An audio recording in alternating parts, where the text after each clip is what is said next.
Welcome.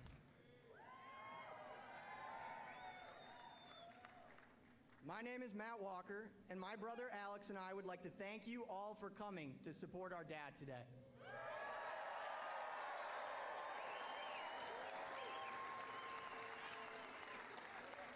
It's great to see so many familiar faces, so many friends in the crowd. Thank you all for coming.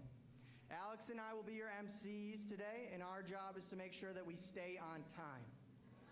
So, we're going to kick things off by welcoming our grandfather, Lou Walker, to give the invocation. Please welcome Reverend Lou Walker.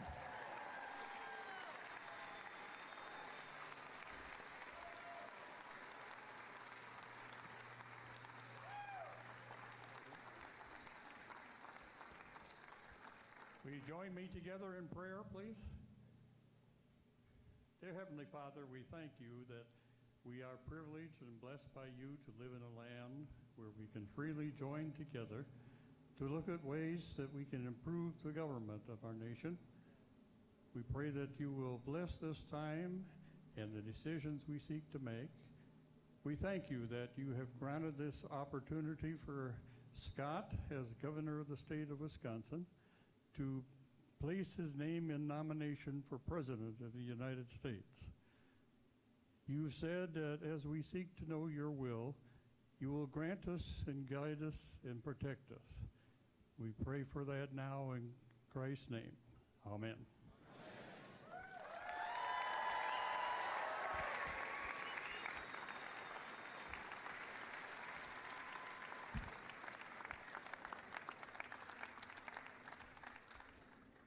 Next, please welcome our Uncle David, brother to our dad, and his two daughters, Isabella and Eva Walker, to do the Pledge of Allegiance.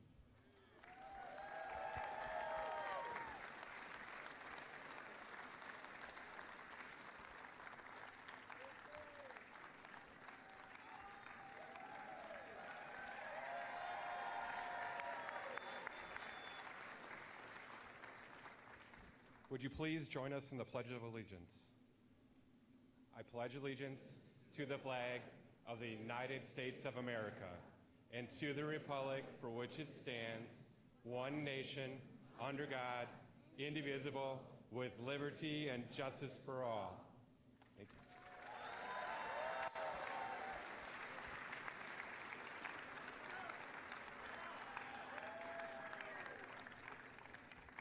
Now I would like to welcome Jenny Thiel from Milwaukee to sing the national anthem before we officially begin.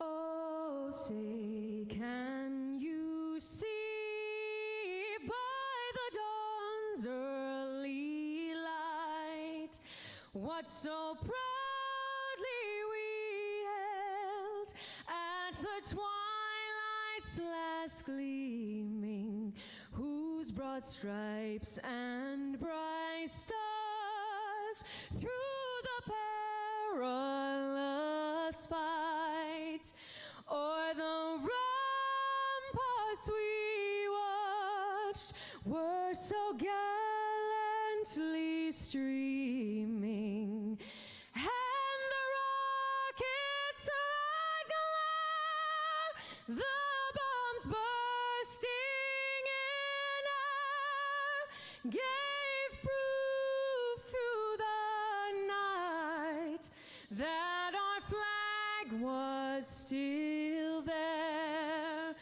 Oh, say, does that star-spangled banner yet wave o'er the land of the free and the home of the brave?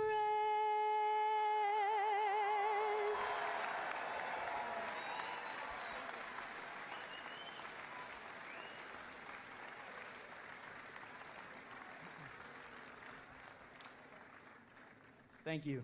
Thank you again for joining us tonight. To us, Scott Walker is our dad. He's just a regular guy. Like any other dad, he embarrasses us. He still wears jean shorts and long white tube socks. He loves to sing karaoke, and he actually has told a couple of our friends that he's a singer. Many of you have probably heard him sing the lyrics from the Bodines. Well, we know it's really because there's so few lyrics. Yeah, when Halloween comes around, our dad is more excited than Matt and I. There's a pretty good picture of all of us dressed up as Pirates of the Caribbean. I'm sure a lot of you have seen it by now, but a few years back, our mom and our dad actually dressed up as Yoda and Luke Skywalker for Halloween. And they did it because our dad, growing up in the 70s, was a Star Wars fanatic, and our mom even jokes that he even wanted to name Matt, or one of us, Luke Skywalker. Thankfully, our mom vetoed that decision. Our dad also thinks that he's quite the athlete, but you probably couldn't tell from watching us play basketball out back. Like most dads, he's much better as a spectator. He's always made time for us after a long day to come back and watch one of our football games or basketball games over the years. Whether it was sports, homework, or just questions about life, our dad has always been there for us. He's never wanted to miss anything that was important to Matt and I. And our dad, he's shown us how to be compassionate and really care about the people around us.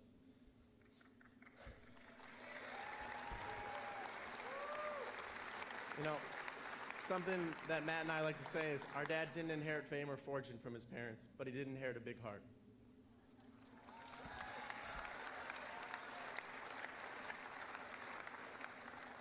Not only have we seen our dad's personal side, but we've also had the privilege of a front row seat to his career. Whether it was in the state legislature or as county executive or as governor, we've seen our dad show leadership, commitment, and courage that has set an example for us growing up. It's that leadership, commitment, and courage that we believe our nation desperately needs.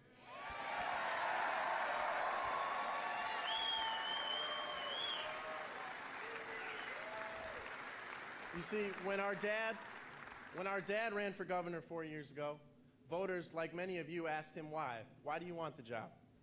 His answer's been very simple. 2 reasons. Matt, and I. Our dad has wanted us to grow up in a Wisconsin greater than the Wisconsin that he grew up in. And because of the reforms that he's done, we're doing that today.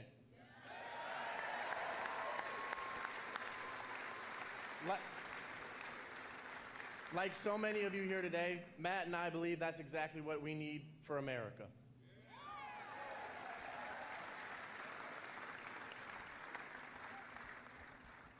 Now, thank you again for joining us. And at this point, we would like to introduce our first speaker for the program. Many of you already know her. She is a wonderful mother to 7. She is a wife to one of Wisconsin's own congressmen, Sean Duffy. And many of you have seen her most likely as a co-host on Fox's Outnumbered.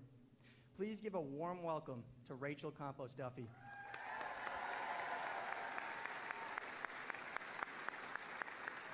Let freedom ring. Let the white dove sing. Let the whole world know that today is the day of a reckoning. Let the weak be strong.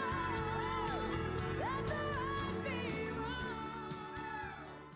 All right, so it is great to be here in Waukesha, Wisconsin. So let's get right to it. We all know that Scott Walker is going to be the next nominee for president for the Republican Party. And we also know who his opponent is going to be. Could 2 people be any more different? Scott loves to take long rides on his Harley. Hillary likes to take long rides on the back seat of her limousine. She hasn't driven a car or pumped gas for herself since Al Gore invented the internet.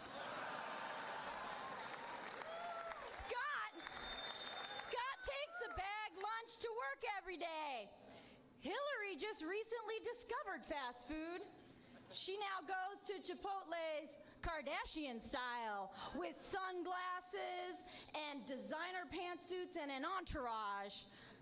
Scott has been married to Tanette for 24 years.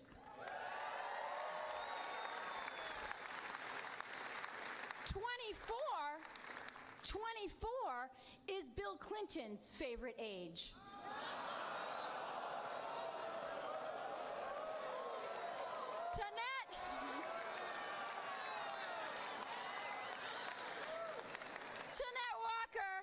Tanette Walker has taken hikes on a trail in every single county of Wisconsin. The only thing that Hillary sent on a hike were those emails she deleted from her server. When it comes to issues and policies, Hillary and Scott are just as different. Scott believes that we measure success by how many people get off welfare and get a job.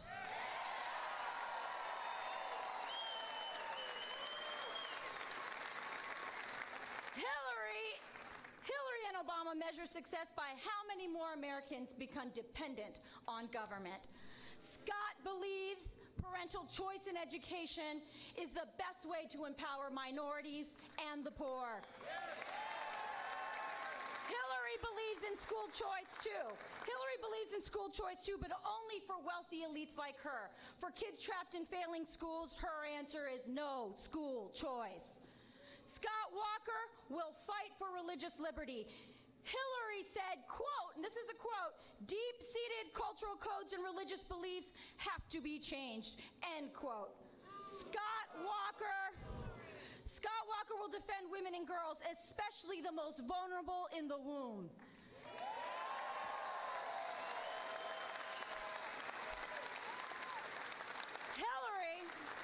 Hillary will do the bidding of the extreme abortion on demand lobby.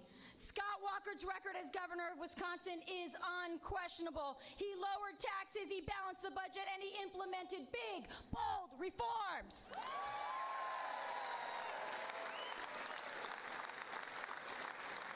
Hillary's record? Well, there's not much to say more than she's the most unaccomplished Secretary of State in U.S. history. Scott Walker has demonstrated he will not back down in the face of adversity. He knows that Vladimir Putin doesn't need more flexibility or a silly reset button. Putin needs a good kick in the ass.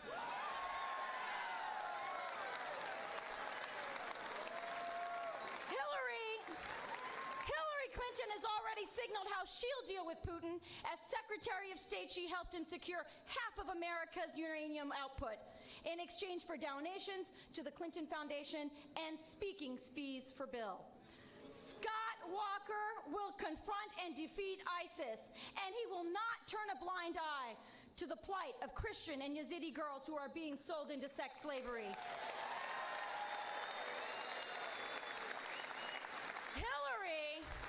Hillary has been virtually silent on this heartbreaking international women's rights issue, yet millions of dollars have flown into the Clinton Foundation from governments guilty of denying women basic human rights. Scott Walker knows the sacrifices of our soldiers and diplomats overseas. He will answer their call for help at any time in every corner of the globe.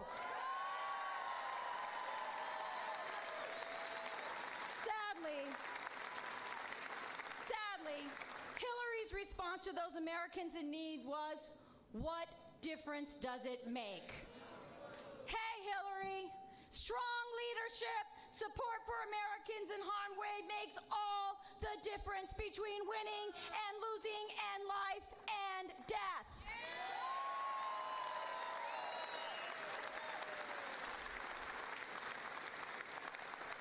You know, my husband Sean and I got to know Scott long before Sean ever ran for Congress. We were living in northern Wisconsin in a little town called Ashland. Not a lot of politicians or candidates make it that far north, but Scott did, many, many times. And every time he'd come up north, he'd meet a new addition to the Duffy family. I guess it's those long, cold Wisconsin winters. Now, Scott knows that Wisconsin is more than just Madison and Milwaukee, and I think that's exactly the way he will govern as president. He will be a president for all Americans.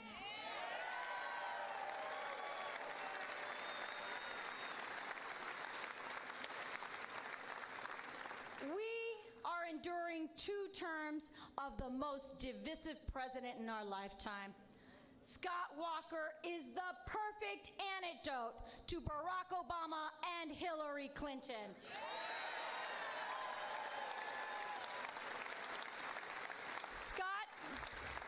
Scott is a humble man who believes in America's goodness, strength, and exceptionalism.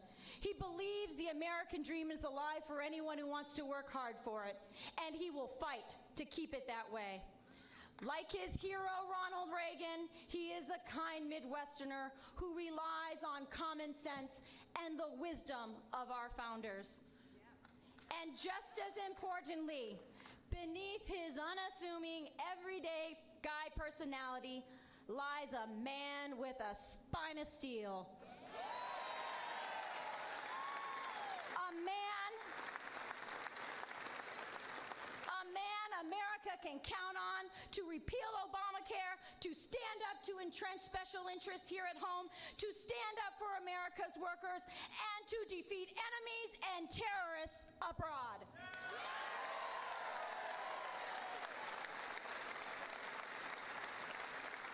My dear friends, when that 3 a.m. call comes in the middle of the night, we want someone we can trust to answer that call. We want President Scott Walker.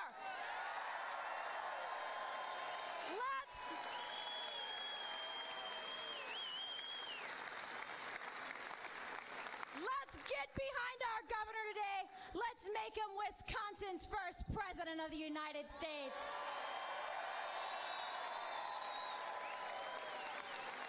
May God bless you.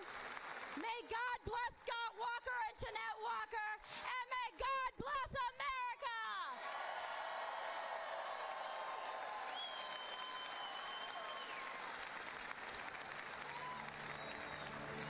On a cold, windswept day, Scott Walker solemnly took the oath of office. His state faced a staggering deficit. Unemployment lines were long. So he took big, bold action. The left erupted. They stormed the Capitol. But Scott Walker stood his ground, unintimidated. They even threatened his family, but he stood firm, and he won. The battle left the big government special interests crippled, but the real winners, children, taxpayers, seniors. He told people who he was, what he believed, what he was going to do, and he got elected, then he did it. And his reforms are working. Unable to make him cave, the left tried to recall him. They threw everything at him, and he beat them again. Scott Walker remains Wisconsin's governor. Scott Walker routed the recall. It wasn't even close. Why'd he win? He balanced the budget, he lowered taxes, he's turning our economy around, reforming our schools. Courage is on the ballot. What the left is trying to do is send a signal to any other reformer like Scott Walker, don't dare try this because we'll get you next. And the left couldn't believe it. To say that I'm shocked and stunned is pretty much an understatement. We all thought it was going to be a long night. I had chocolate for dinner. Maybe the recall of Governor Scott Walker would actually be decided in a matter of 49 minutes. This election tonight may have just been one recall election for one governor's seat. What happens as a result of this could be the biggest politics story of all.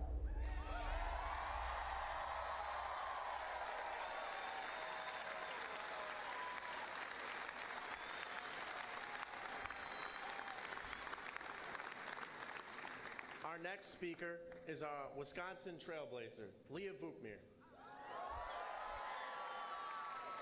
Leah is a registered nurse and took her passion to helping others in the state government. Before becoming a state senator, she was a constituent of our father's and likes to joke now that she used to be his constituent and now she is our dad's senator. So please give a warm welcome to Senator Leah Vukmir. Tails, California, somewhere greener, somewhere warmer, up in the mountains, down by the ocean, where it don't matter, long as we're going somewhere together. I've got a quarter, heads Carolina, tails California. Hello, Waukesha County. Hello, America. I am humbled and honored to be here this afternoon to show my support for my good friend, Scott Walker. Matt and Alex, you never cease to amaze me. I've watched you grow into the fine young men you are today. But I've also had the privilege of watching your father grow into the great leader he is today. You know, it seems like just yesterday that a very young Scott Walker, very young, knocked on my door during his special election run to the state assembly. At the time, I was a young mom just dipping my toes into the political arena, concerned about education issues, knocking on the door at my school board. I was immediately energized by this election that was taking place in our hometown of Wauwatosa. With a crowded field of primary opponents, I was eager to get into the fray. And I found myself campaigning for one of Scott's opponents. That's when I learned my first lesson in politics. Never commit to a candidate until you have thoroughly vetted the entire field. So on that very warm Wisconsin Avenue, I invited Scott into my foyer. And I did proceed to grill him for about 20 minutes about education policy and a wide array of issues that was facing our state at the time. I was so impressed with his grasp of the issues, but also his clear commitment to conservative principles. As he walked out of my door, down my sidewalk, and over to my neighbor's house, I realized I was supporting the wrong candidate. I distinctly remember saying to myself, this kid is going places. This kid is going to win. And boy, history has shown that Scott Walker has won, and he is going places. Next stop, 1600 Pennsylvania Avenue.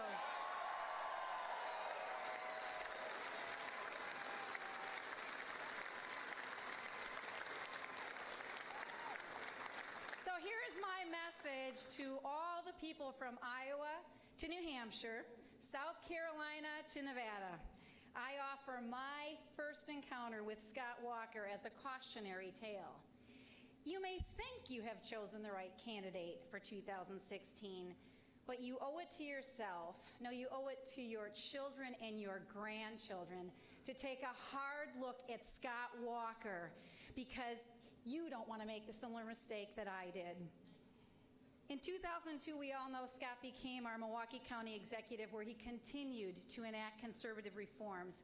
I then ran for his seat in the state assembly, and it was through the eyes of his legislative colleagues that I had a very unique view into his character, his leadership, his strong command of policy, and his unmatched work ethic. As you can imagine, it was quite a legacy to live up to. In 2010, when Scott ran for governor, I decided to run for the state senate. We both faced an uphill battle, but the economic climate in Wisconsin was so bad that the people knew our state needed to change course. Scott ran an incredibly organized and aggressive campaign, beating back the hard-hitting special interests. In hindsight, those union attacks, they seemed pretty mild compared to what we would face just a few short months later. Scott's win and the majorities that his coattails did create in the state legislature were pretty remarkable. But you know, Scott wasn't one to sit back on his laurels. He got to work right away. His predecessor left him with a $3.6 billion deficit, and he had work to do. We had work to do. I will never forget the day that Governor Walker stepped into our Senate caucus. He wanted to brief us on his plan for solving our budget problem. With a steely calm, he outlined his plan for collective bargaining reform, and he asked us to join him in a bold effort that caught the eye of the nation. Well, all of you in this room know that the rest is history. To my many colleagues who are present here today, we won't soon forget the fight. Alongside Governor Walker, Tonette Walker, Lieutenant Governor Clayfish, we faced the unhinged wrath from the forces supporting the status quo. We stood with Governor Walker in the face of death threats, protests, recalls, and unprecedented vile behavior that lasted for months on end. Through it all, Governor Walker never wavered. His resolve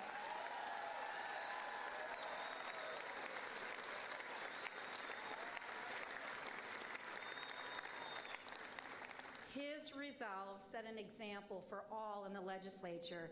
We prevailed and set our state on the right course. We set an example, and Wisconsin became a beacon of hope for reform. You know, looking back on Scott's time as governor, what do I see? I see bold ideas. I see conviction. I see courage under fire. I see servant leadership. And I see adherence to the principles of limited government, freedom, free markets, and federalism. That is Scott Walker's legacy in Wisconsin. And I, for one, think it is time for us to share Scott Walker with the rest of America.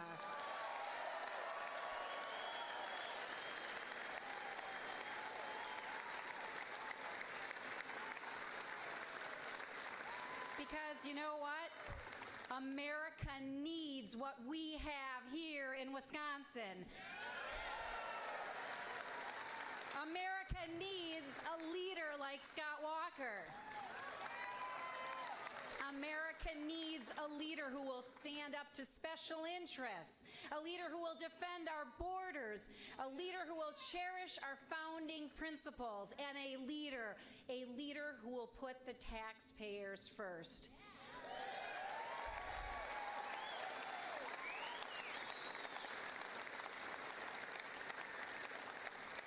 I know Scott Walker can be that leader. God bless and keep the faith.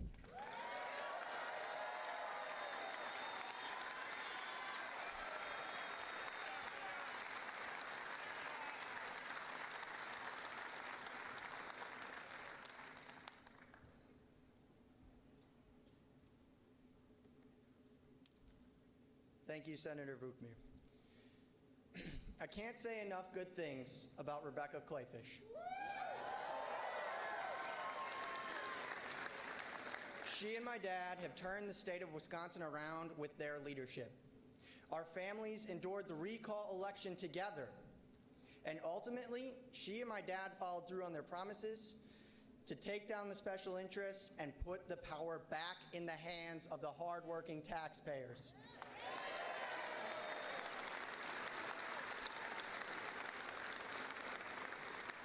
Rebecca is a smart, courageous woman who sets an example for so many in our state. Please welcome your Lieutenant Governor, Rebecca Clayfish. God, I was an American child,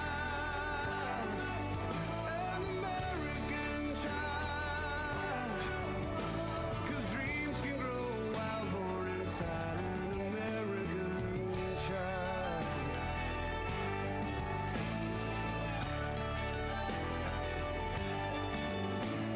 7 pounds, 3 ounces, she's got my nose and she's into my heart, as deep as it goes, with a promise that's more than just someone's last name, anyone's equal, and laid off. Do you remember that time about 3 years ago when we were all here in this room together? Do you remember you were there? And you were there and you were there, and the governor and I were here, and you in the media, you were there, and you at home, America, you were there. And do you remember what it felt like leading up to that night? Do you remember what it was like to see your governor persecuted for simply putting you back in charge? Do you remember for a moment what it was like to see the big government special interests try to take your voice away? Do you remember what it was like on that night 3 years ago when Wisconsin, no, when America got her voice back?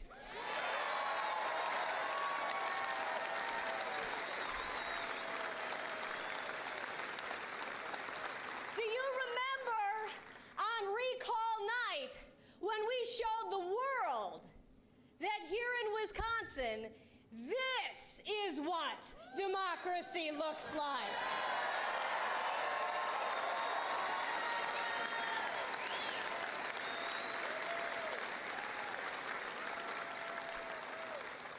You remember what it was like before then? We were facing a $3.6 billion budget deficit.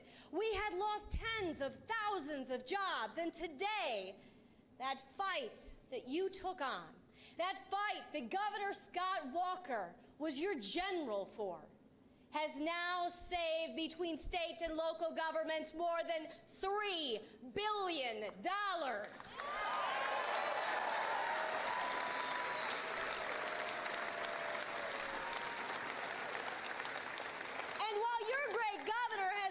Wisconsin on a path reliably into the future, he has also assured that you get to keep more of your own money because Governor Scott Walker has cut your taxes by more than $2 billion.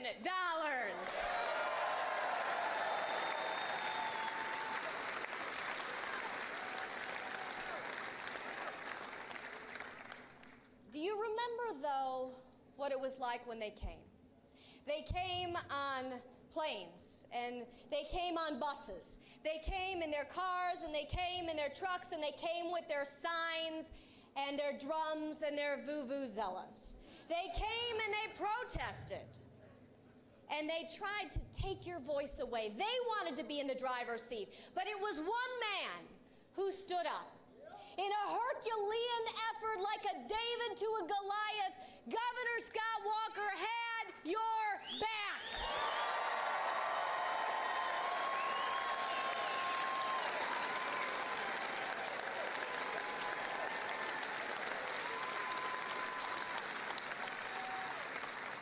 And America, he will again.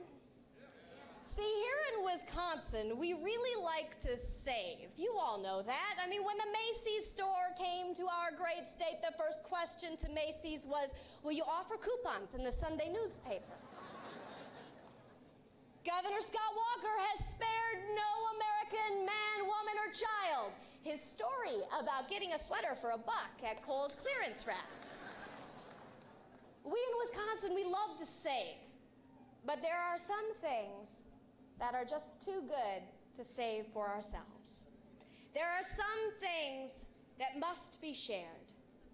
Wisconsin, I think it's time that we share with America our great governor, our great leader, the one who can return this country to prosperity, our Governor Scott Walker.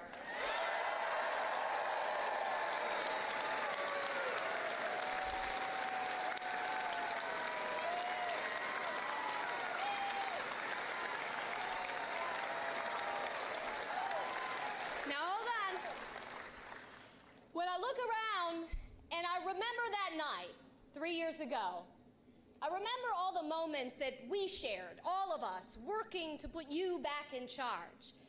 But there were some moments that were private, some that we didn't tell you about. Like the time right before the recallers got in motion. You remember because you watched it on TV and you read it in the newspaper too. We knew that there was going to be one moment when the protestorate would file. We knew that there was going to be one night when they would have pizza parties at recall places across the entire state, that they would have contests in order to determine the first person to sign the recall petitions.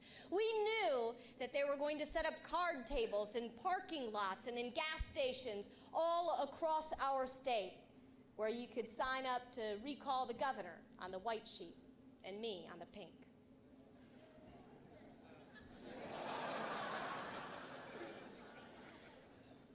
But what you may also remember was right before they were about to begin, there was a mystery. Someone had taken out papers to recall just the governor. It was someone we didn't know. Even the journalists didn't know at the time. It was eerie, and it was a mystery. It was one more signal that this was a movement out of control. Even I didn't know. I was concerned for the governor, and so I texted him. Just 2 words. I wrote him the words, Jeremiah 29:11.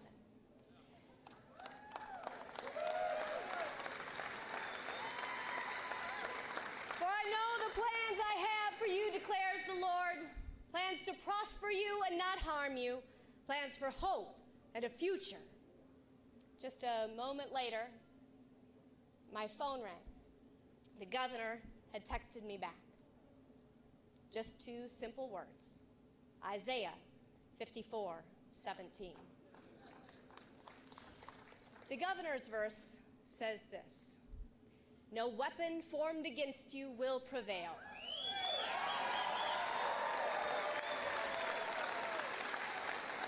You will refute every tongue that accuses you, for this is the heritage of the servants of the Lord, and this will be their vindication.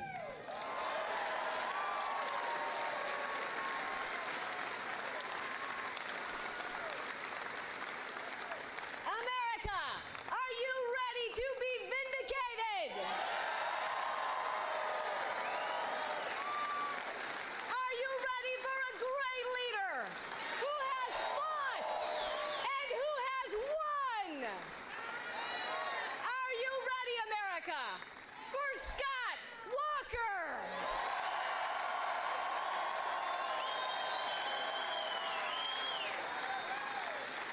Good. Good, because he'll be out in just a minute. For too long, they've said we have to compromise our principles to win. Scott Walker showed the path to victory is to run on our principles. Conservative, bold, decisive.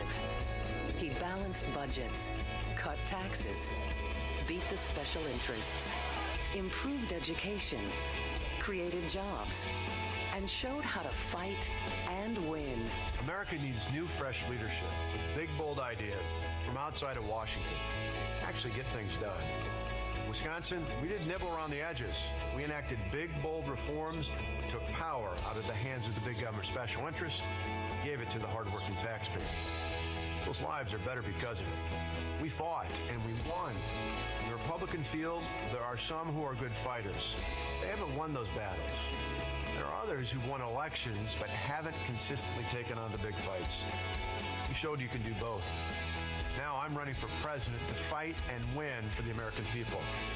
Without sacrificing our principles, we won 3 elections in 4 years in a blue state. Did it by leading. Now we need to do the same thing for America.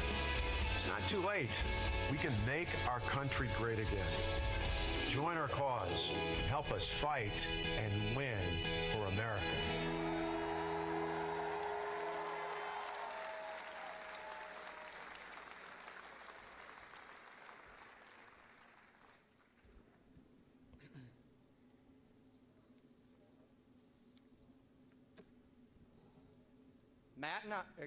Alex and I.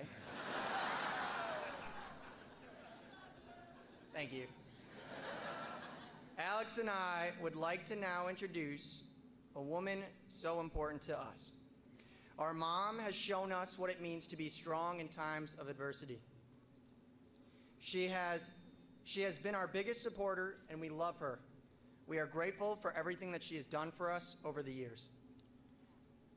She is selfless, positive, and thanks to her Italian upbringing, a little loud at times.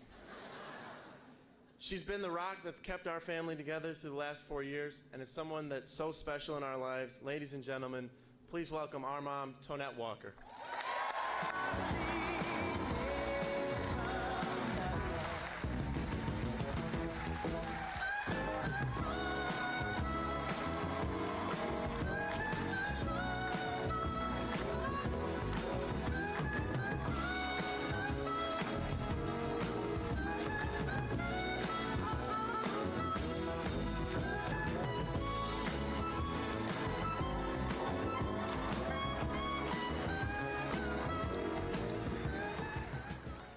I'm so proud of those two. Aren't they doing a great job tonight?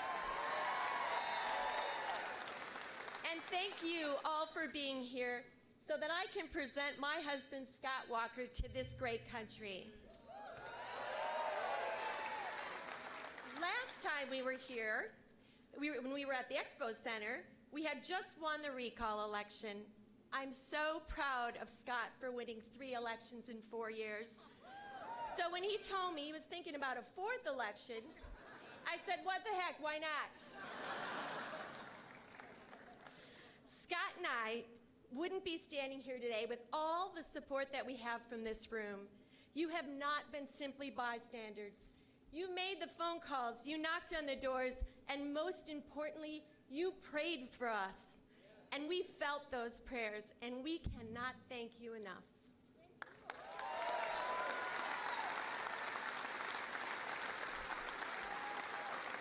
Most of you here already know Scott and have formed an impression. Many more people will form their impressions in the days and the months to come. My first impression of the man I fell in love with and married was, Scott Walker is a guy who goes after what he wants. Scott and I met at the same karaoke night 23 years ago at Saz's restaurant. We didn't know each other. We didn't talk to each other that night. On his way out, he slipped me a napkin, and he wrote a little note on it. I thought it was garbage at first, so thank God I didn't throw it away. He wrote, "Forgive me for being rude, but I have to get up early tomorrow morning for work." He left his name and his number, and he asked me out to dinner. Typical Scott, polite and to the point. We joke about the fact that I called him a week later. He likes to say I called him 2 days later. In fact, he told my roommate on the second date that he was going to marry me. She and I had a really good laugh about that. By August, he proposed to me at the same restaurant by handing me another napkin. This time it said, "Forgive me for being rude, but will you marry me?" That's kind of cute, right? Even on our wedding night, after our reception, we stopped at Saz's, and once again he wrote me a note. Thank goodness that place has a lot of napkins. Scott is so sweet and has never forgotten our anniversary, February 6th. What just so happens to be President Ronald Reagan's birthday. So I'm sure that even if it wasn't Reagan's birthday, he would remember our anniversary. We have 2 amazing sons, Matt and Alex, and you've heard from them today.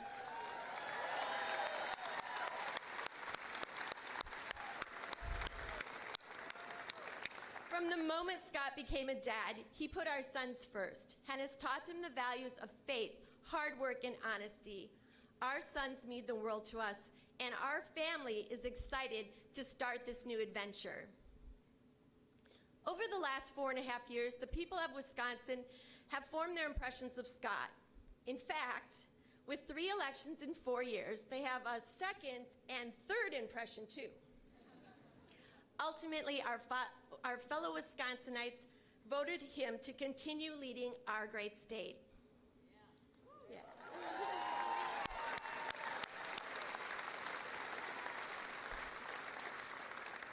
3 elections in 4 years could take its toll on any family. And while there have been some tough times, when you have a strong, supportive, faith-based husband and father like we do, it makes the journey a little easier.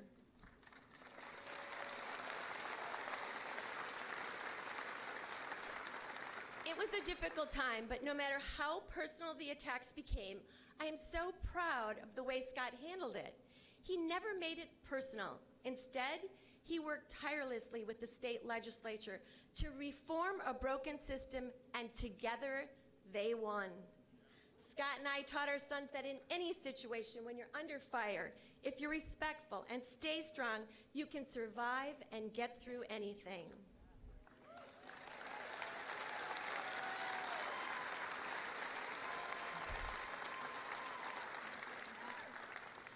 When Scott took on the unions, our family became the target of vicious and personal attacks. Threats of violence were common. And as a mother and a wife, I spent many sleepless nights worrying about my family. During the recall elections on any given day, there were thousands of people protesting in front of the state capitol and protesting in front of our personal home in Wauwatosa. But Scott stood up for his beliefs, and his track record has proven that he wins. He took on the unions and won. Taxes have gone down. School districts can keep the best and the brightest teachers in the classroom, and local governments have more power. Isn't that the way we want things to be?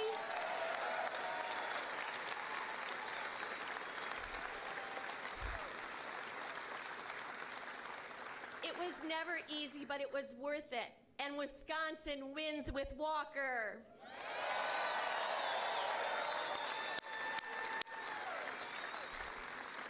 We here in Wisconsin are better off today than we were 4 years ago. Families and taxpayers and hard-working Wisconsin men and women win with Walker.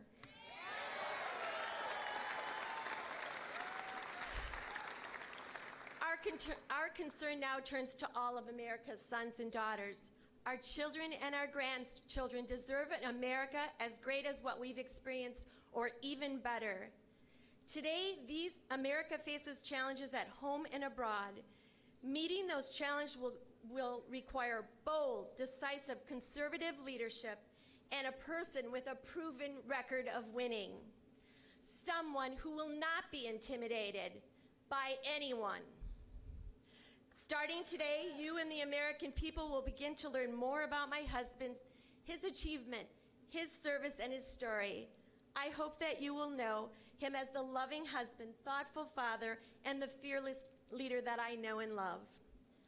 I've been honored to support my husband's conservative work to build a better Wisconsin, and I have no doubt he will build a better America.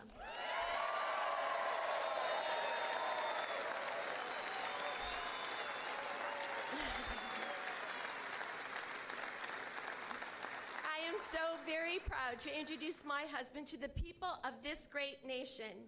Ladies and gentlemen, the 45th governor of Wisconsin, and the person that I hope will be the 45th president of the United States, Scott Walker.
Thank you. Thank you. Thank you. Thank you. Thank you. I love America. You know, as kids, my brother David and I used to love to go over and visit one of our neighbors by the name of Claire Condon. Mr. Condon was a bit of a legend in our small town. You see, he had served our country in World War I and World War II.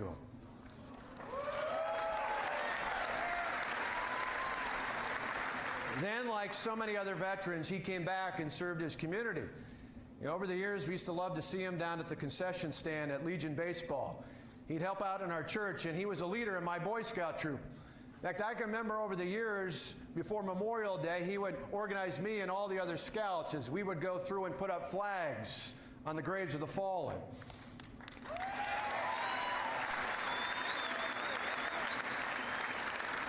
It was impossible to be around Mr. Condon and not share his love for God and country.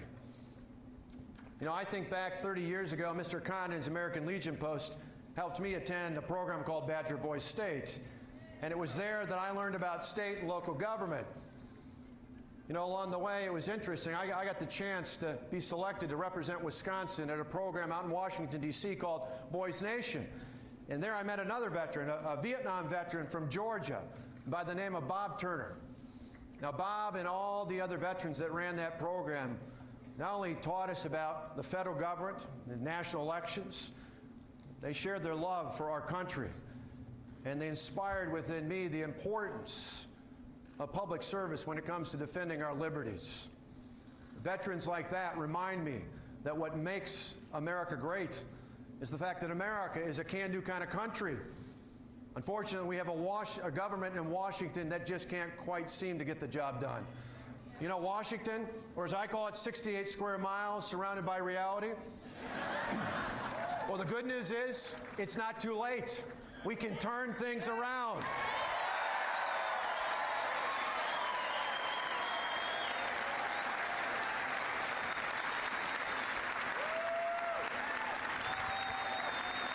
To do that, we need new, fresh leadership. Leadership with big, bold ideas from outside of Washington. The kind of leadership that knows how to get things done, like we've done here in Wisconsin.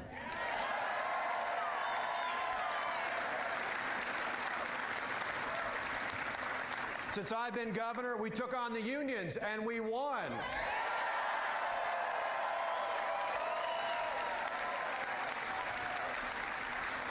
We lowered taxes by $2 billion. In fact, we lowered taxes on individuals, on employers, and property owners. Property taxes today are lower than they were 4 years ago. How many other governors can say that?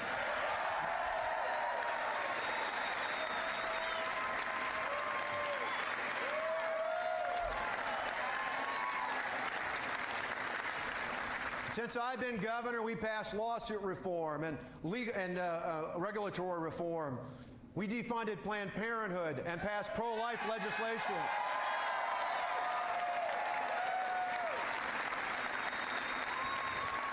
We enacted castle doctrine and concealed carry so we can protect ourselves, our families, and our property.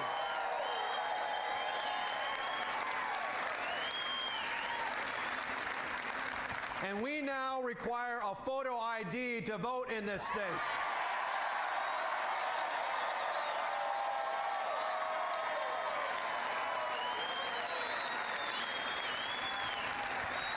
If our reforms can work in a blue state like Wisconsin, they can work anywhere in America.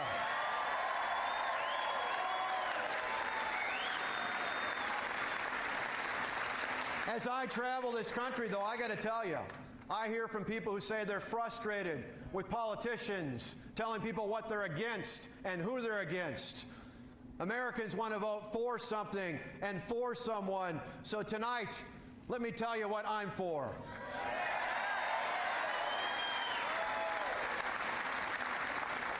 I'm for reform, growth, safety. I'm for transferring power from Washington into the hands of hardworking taxpayers in states all across the country. That's real reform.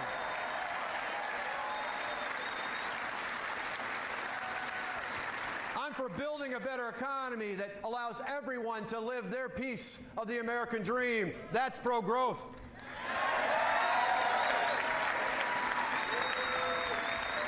And I'm for protecting our children and our grandchildren from radical Islamic terrorism and all other threats in the world. That's true safety.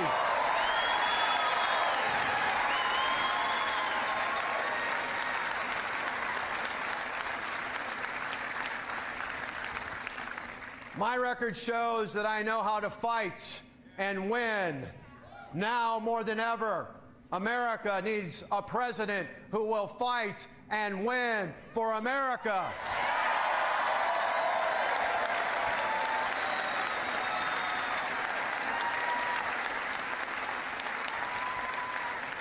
So first, let me tell you why I'm for real reform in Washington. You see, our big, bold reforms here in Wisconsin took the power out of the hands of the big government special interest and put them firmly into the hands of the hardworking taxpayers. Today in this state, people who are actually elected by local property taxpayers literally run our schools. And that means we got rid of things like seniority and tenure. That means we can hire and fire based on merit and pay based on performance and put the best and the brightest in our classrooms.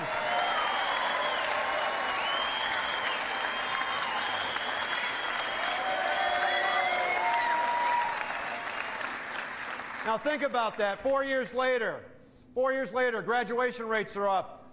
Third grade reading scores are higher. And Wisconsin's ACT scores are now second best in the country. Our reforms work.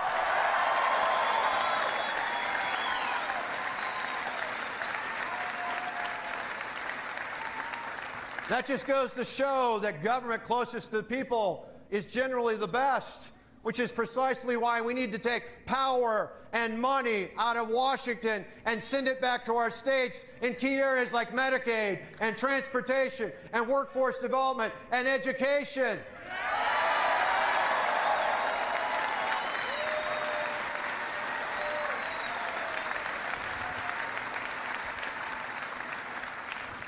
Sadly, though, Washington seems to think that success is measured by how many people are dependent on the government. We measure success by just the opposite, by how many people are no longer dependent on the government. Yeah. We understand that true freedom and prosperity do not come from the mighty hand of the government. They come from empowering people to control their own lives and their own destinies to the dignity that is born of work. Of work. That's what we stand for.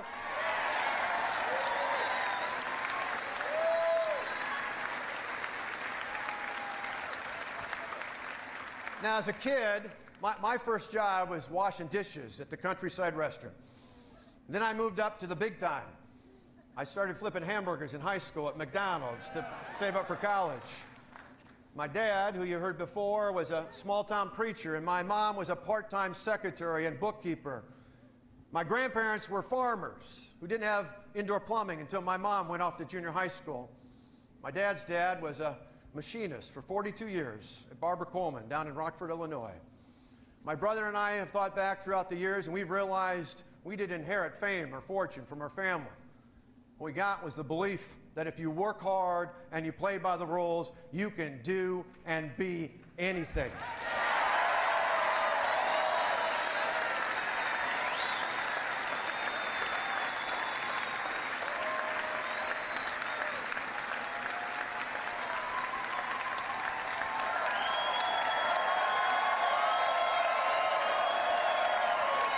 That's right. You see, that's the American dream, and that is worth fighting for. When we help people, adults are able to work, transition from government dependence to true independence. We help more people live that piece of the American dream. We have a program right here in Wisconsin that requires people to be signed up for one of our employability training programs, one of our job training programs before they can get a welfare check. And now, as of the budget I just signed, we make the same requirement to make sure people can pass a drug test before they get a welfare check.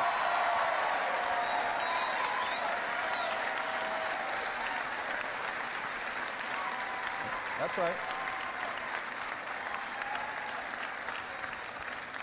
Now, you can only imagine what the defenders of the status quo thought when I proposed those reforms. They said I was making it harder to get government assistance. My reply, no, I'm making it easier to get a job. And isn't that what it's all about?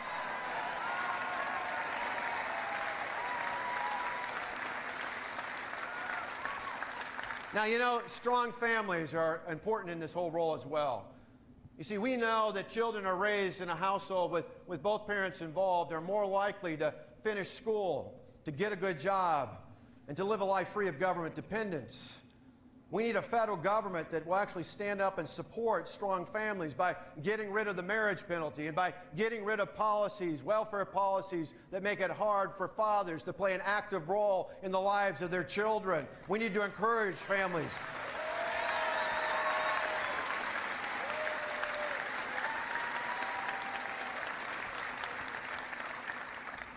I know, thinking about my own family, I know for me, both my parents were so important for David and me as we grew up as kids. And now for Tonette and I, we try to be good role models for Matt and Alex, and they've turned out pretty well, haven't they? They're pretty impressive to watch.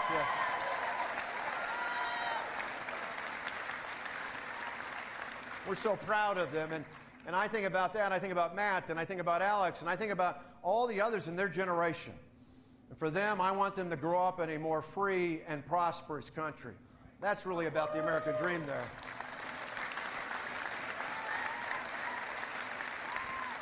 Now, to ensure that prosperity, we need to be for a pro-growth economic plan that enables our individuals and our families to earn, to save, and to achieve their piece of the American dream.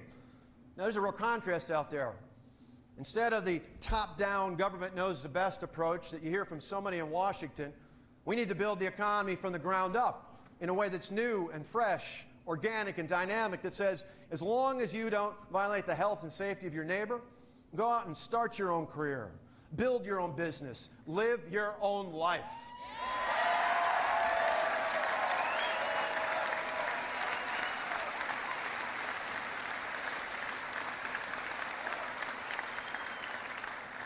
You see, that's freedom, the kind of freedom that's the cornerstone of the American dream. And so we've got a plan to help more people live that dream, a plan that will help more people create more jobs and higher wages. And you know what it starts with?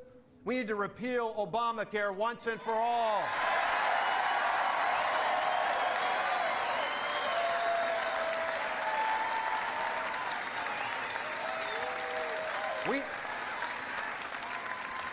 We need to repeal the so-called Affordable Care Act and put patients and families back in charge of their health care decisions, not the federal government.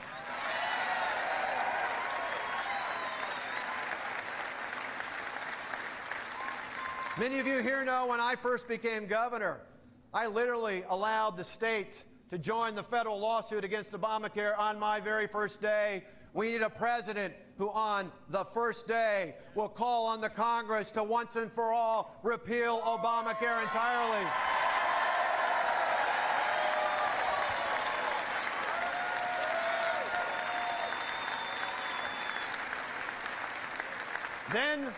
Then we need to rein in the out-of-control federal regulations that are like a blanket on the nation's economy. Sure, enforce common sense, but let's get rid of the bureaucratic red tape. As governor, I called for a moratorium on new regulations. We can do the same in Washington, and then we can repeal all the other bad Obama regulations to get this economy going again.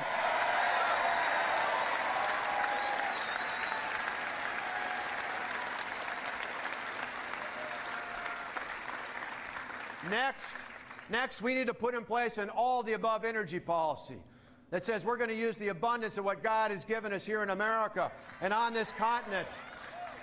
You know, that's right. We are an energy-rich country, and we can literally start refueling our economic recovery. We need a president who on day one will approve the Keystone Pipeline.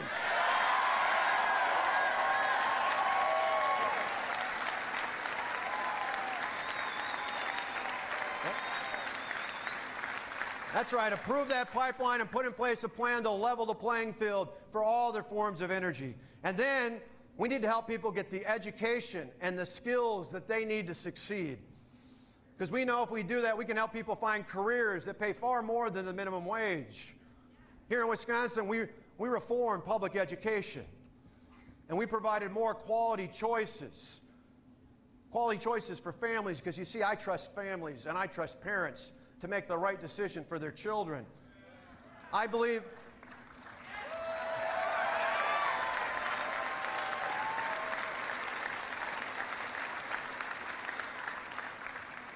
that every child, regardless of zip code or background or what their parents does for a living, I believe that every child deserves access to a great education, be it at a traditional public or a charter or a choice or a private or a virtual or a home school education. Every child deserves access to a great education.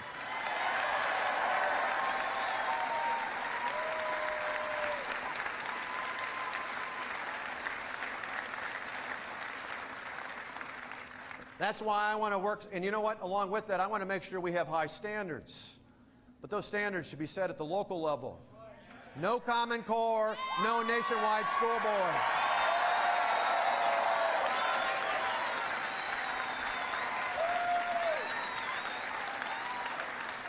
That's why I'll work so hard to take power and money out of Washington and send it back to our states and our schools where it's more effective, more efficient, and more accountable to the American people.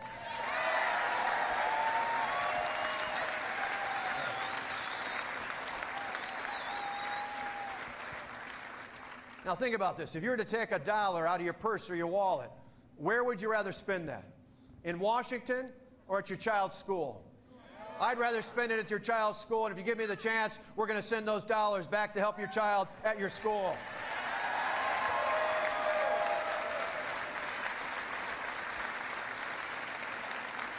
And then we need to lower the burden on our taxpayers so you can keep more of your hard-earned dollar. We need to do that for individuals. We need to do that for individuals as well as job creators, because we need to make our job creators competitive again in the world so they can bring more jobs back from overseas to put more of our fellow Americans back to work right here in America.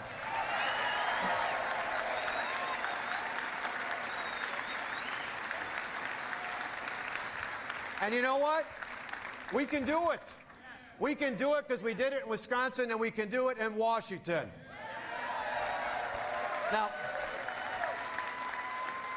Now, some people wonder why I spend so much time focused on lowering the tax burden here and why I want to do it in Washington. Well, some of you know that Tonette and I like to shop at Kohl's, right?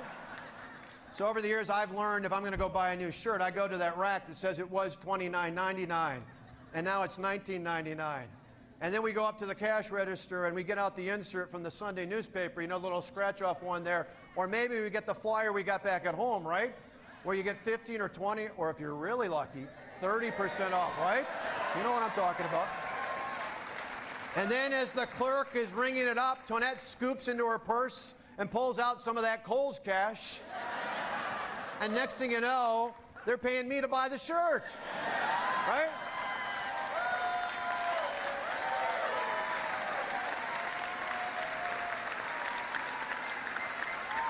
We're not really, but it seems like it, right? So how does a great company like Kohl's make money? They make it off of volume, right? They make it off of volume. You see, they could charge that higher price, and a few of you could afford it, but they lower the price, broaden the base, and they make more money off of volume. That's what I think about your money, the taxpayers' money. You see, the government could charge you a higher rate, and some of us could afford it, but if you lower the rate, broaden the base, we expand the volume of people who can participate in the economy.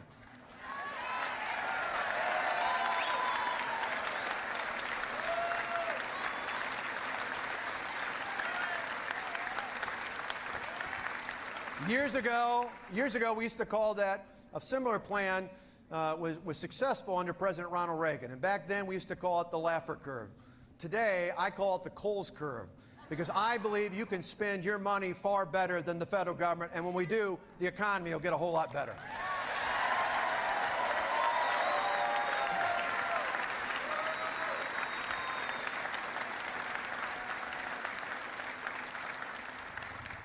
To prosper, however, we need to live in a safe and stable world.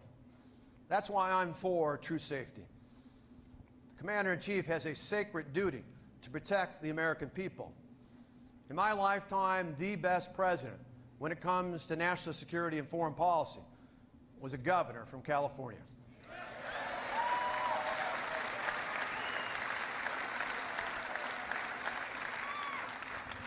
Under his leadership, we rebuilt the military. We stood up for our allies. We stood up to our enemies. And without apology, we stood for American values.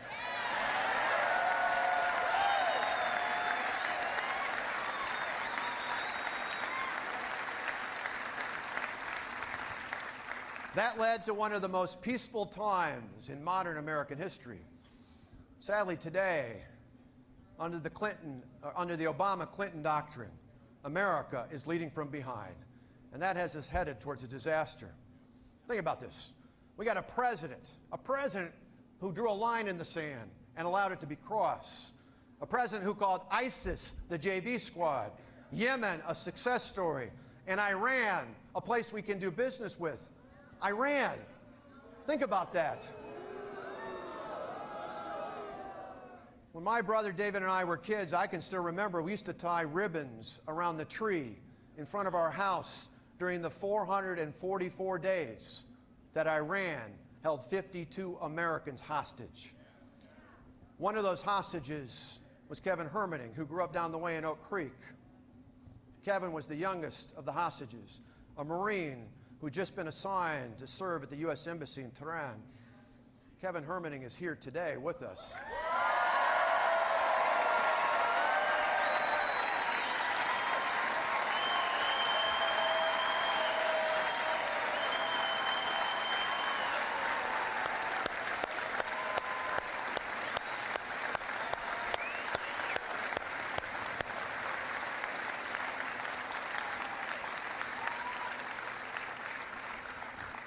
Kevin knows that Iran is not a place to do business with.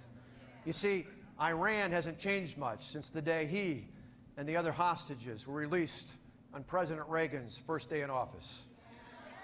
Looking ahead, we need to terminate the bad deal with Iran on the very first day in office.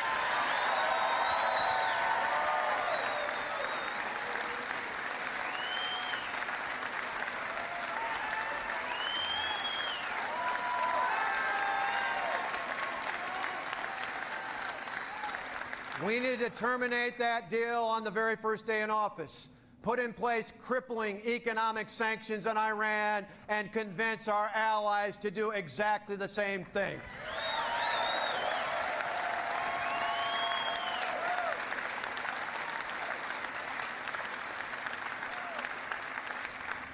Earlier this year, President Obama he proclaimed that the greatest threat to future generations is global warming, climate change. Well, Mr. President, I respectfully disagree. The greatest threat to future generations is radical Islamic terrorism, and we need to do something about it.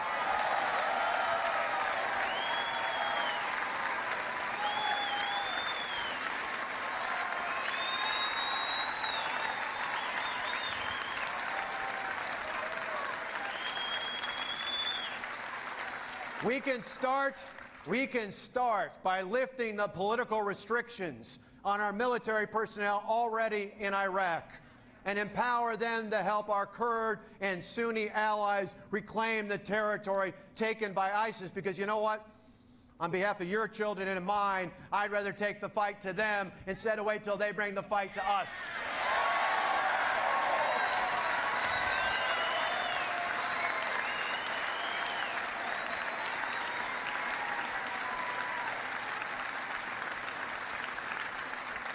We need to acknowledge that Israel is an ally and start treating Israel like an ally.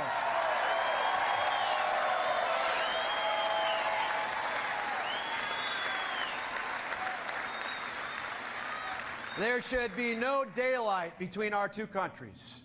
That's why early this year when I went to Israel, I not only met with the Prime Minister, I met with the opposition leader to let them know that if I were president, there would be no daylight between the United States and Israel going forward.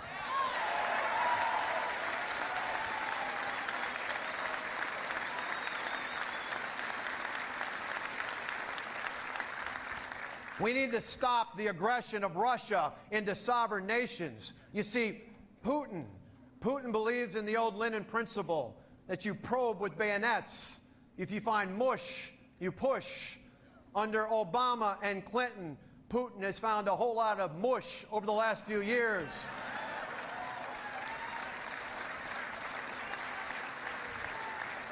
The United States needs a foreign policy that will put steel in front of our enemies.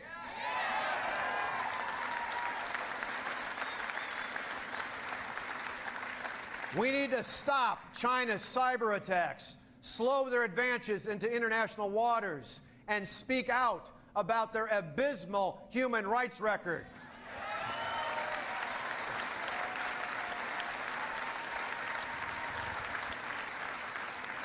And we need to have the capacity to protect our national security interest here and abroad and those of our allies. That begins by rebuilding the defense budget by going back to the levels proposed by Secretary of Defense Gates.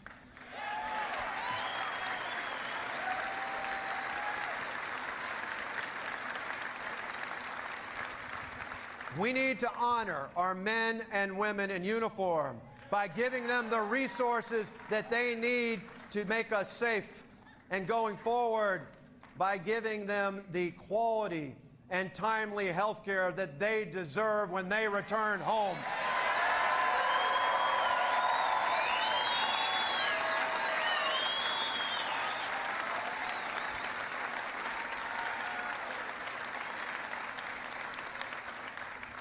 But most of all, the best way we can honor them is by fighting to win. You see, this is important. Our goal should be peace, but there will be times when America must fight. And if we must, Americans fight to win.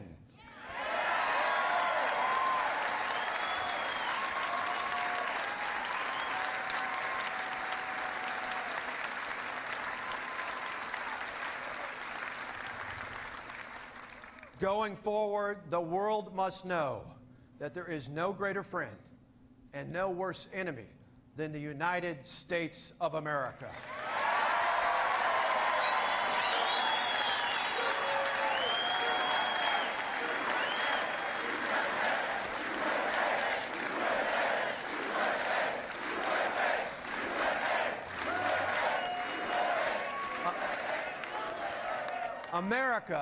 America is a great country. It's a great country. And you know what? We just have to start leading again. It's not too late. We can do it because we've done it before. Think about it. Veterans like Claire Condon and Bob Turner remind me that what makes America great, what makes us exceptional, what makes us the greatest country in all of the world has been all throughout our history. In times of crisis, be it economic or fiscal, be it military or spiritual, there have been men and women of courage who've been willing to stand up and think more about future generations than they thought about their own political futures. Ladies and gentlemen, this is one of those times in American history.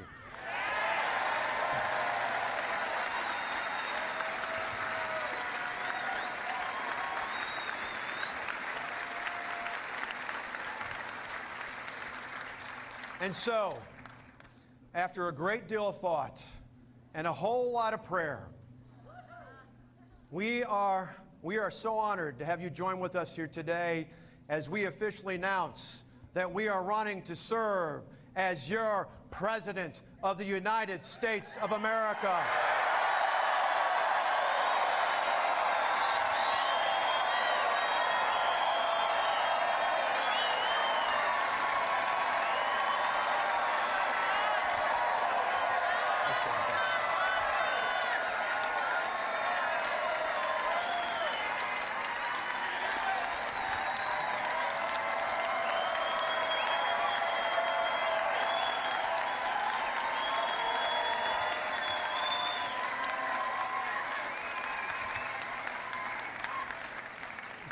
Tonette and I want our sons, Matt and Alex, and all the other sons and daughters like them, to grow up in a country that is as great as the country we inherited.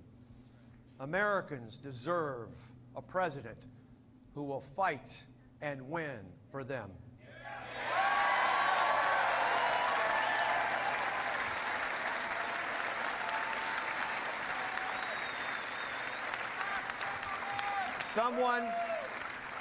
Someone who will stand up for the right to life, liberty, and the pursuit of happiness.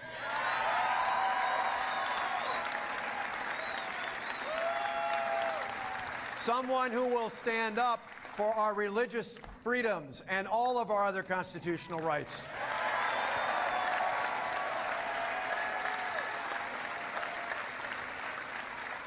Someone who will stand up for America.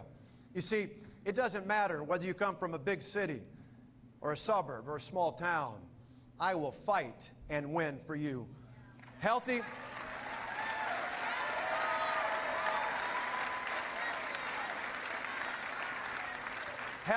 or sick, born or unborn, I will fight and win for you.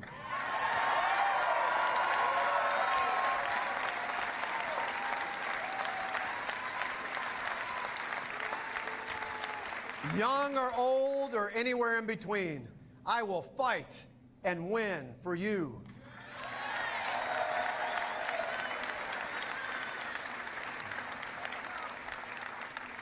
Over the years, I've met some amazing people, many of whom have come here from other places around the world. I got to tell you, to a person, the people I've met like that tell me the reason they came here was not to become dependent on the government. No, the reason they came here was because America is one of the few places left in the world where it doesn't matter what class you were born into or what your parents did for a living. In America, you can do and be anything you want. That's the American spirit.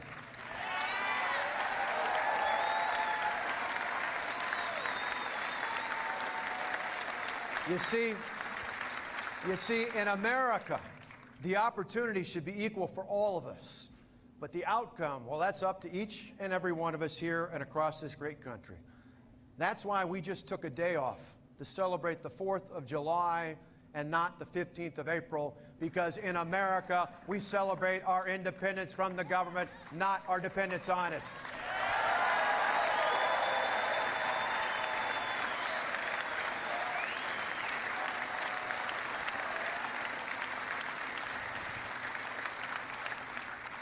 That's why I love America. That's why we love America. And that's why working together, we can fight and win for America. Thank you for coming out. God bless you all for being here. God bless our military, and may God continue to bless the United States of America.